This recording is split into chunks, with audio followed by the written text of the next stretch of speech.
Islam adalah agama yang diwahyukan oleh Allah Subhanahu wa taala melalui Nabi Muhammad SAW dengan tujuan untuk membimbing umat manusia menuju kebahagiaan di dunia dan di akhirat. Secara etimologi, kata Islam berasal dari bahasa Arab salima yang berarti selamat atau damai, dan aslama yang berarti tunduk atau menyerahkan diri kepada Allah.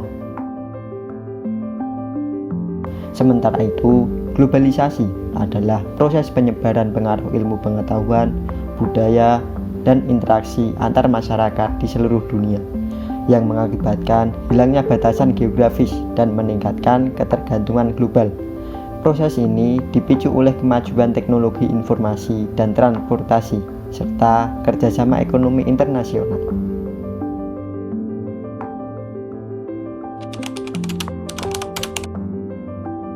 Islam dan globalisasi. Sebagai agama universal, Islam berpotensi mempengaruhi perubahan sosial secara positif melalui peningkatan akses terhadap pengetahuan dan teknologi komunikasi. Akan tetapi, globalisasi juga menimbulkan risiko seperti erosi moral budaya akibat pengaruh Barat. Umat Islam didorong untuk mengadopsi pendekatan yang seimbang, menerima aspek-aspek globalisasi yang bermanfaat sekaligus menolak aspek-aspek yang bertentangan dengan prinsip-prinsip Islam. Hal ini melibatkan promosi nilai-nilai perdamaian, toleransi, dan keadilan sembari menavigasi tren sekuler yang dapat merusak prinsip-prinsip agama.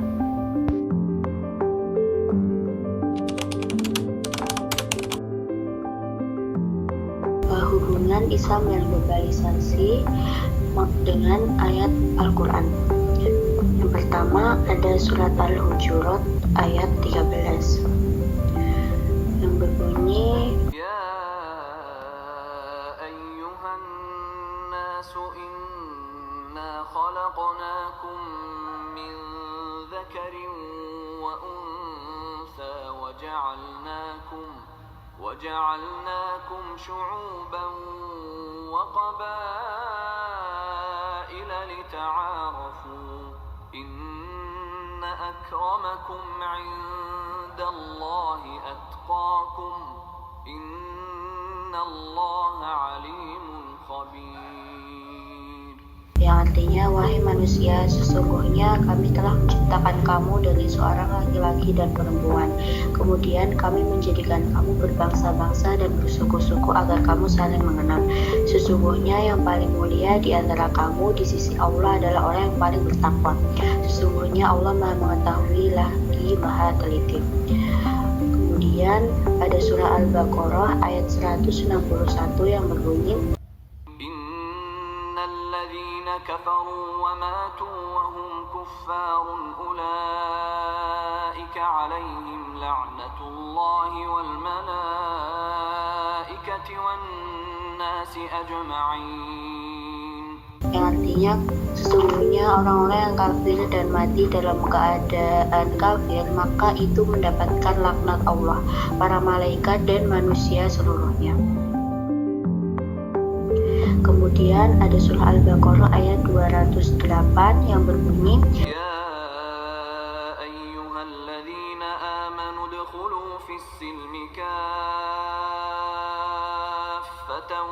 wa la tattabi'u khutuwatisy syaitan innahu lakum aduwwum mubin. yang artinya, wahai orang-orang yang beriman, masuklah ke dalam Islam secara menyeluruh dan janganlah ikuti langkah-langkah setan, sesungguhnya ia sudah nyata bagimu. Kemudian yang berikutnya surah Al-A'raf ayat 104 yang berbunyi, وقال موسى يا فرعون إني رسول من رب العالمين. yang artinya Musa berkata, wahai Fir'aun, sesungguhnya aku adalah seorang utusan dari Tuhan semesta alam. Jadi kesimpulan mengenai Islam dan globalisasi yang berkaitan dengan ayat Al-Quran, yaitu Islam mendorong keterbukaan terhadap keragaman globalisasi, tetapi tetap menekankan pentingnya menjaga iman, menjalankan Islam secara utuh. Di tengah globalisasi, umat Islam diingatkan untuk menjadi rahmat bagi semesta alam dengan berdakwah secara bijaksana seperti Nabi Musa. Dengan cara ini, Islam dapat menjadi panduan moral di tengah dunia yang semakin terhubung tanpa kehilangan identitas dan prinsipnya.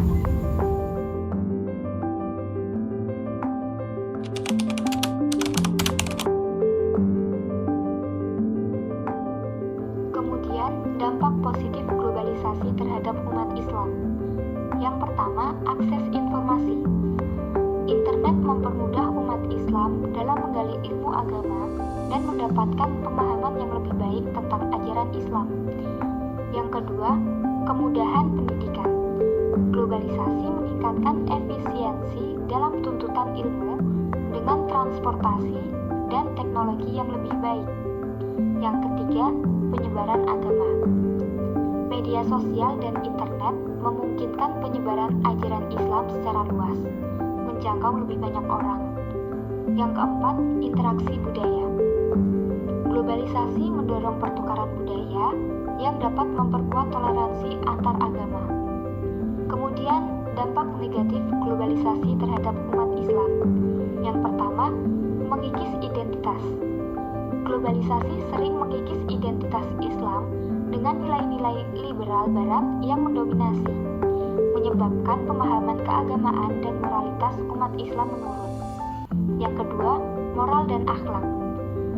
Adopsi nilai-nilai Barat dapat merusak moral dan akhlak serta mengubah pola pikir umat Islam menjadi lebih materialistis. Yang ketiga, teknologi dan pendidikan. Meskipun teknologi mempermudah akses informasi, hal ini juga membawa resiko seperti komersialisasi pendidikan dan penurunan kualitas moral di kalangan generasi muda. Yang keempat, konflik sosial. Globalisasi dapat memperburuk konflik antar agama, terutama di negara-negara dengan populasi Muslim yang besar.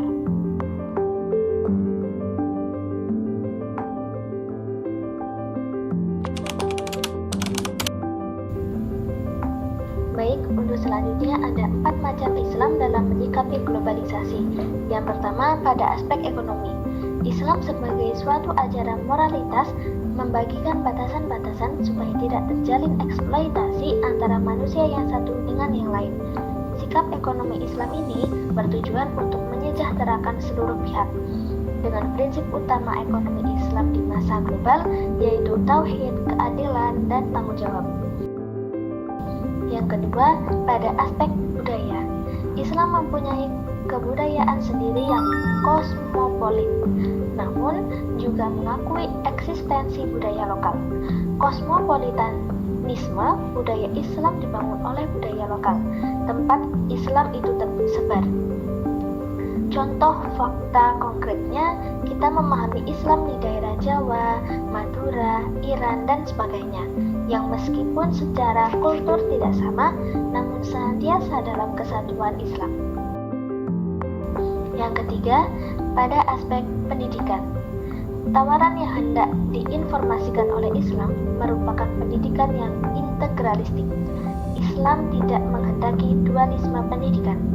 Pendidikan dalam Islam ialah sistem untuk mengembangkan intek yang bisa merespon tantangan era tanpa mengabaikan aspek teologis, dogmatis, serta sebagai fasilitas untuk mengembangkan perilaku serta mental manusia yang betul-betul bertakwa kepada Allah.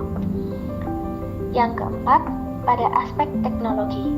Islam menghendaki teknologi yang pas guna, dalam artian tidak hanya membagikan kemudahan serta kenyamanan, namun juga senantiasa menempatkan manusia sebagai subjek penentu. Teknologi tidak boleh mengeksploitasi alam secara membabi buta sehingga mengganggu ekologi yang ada.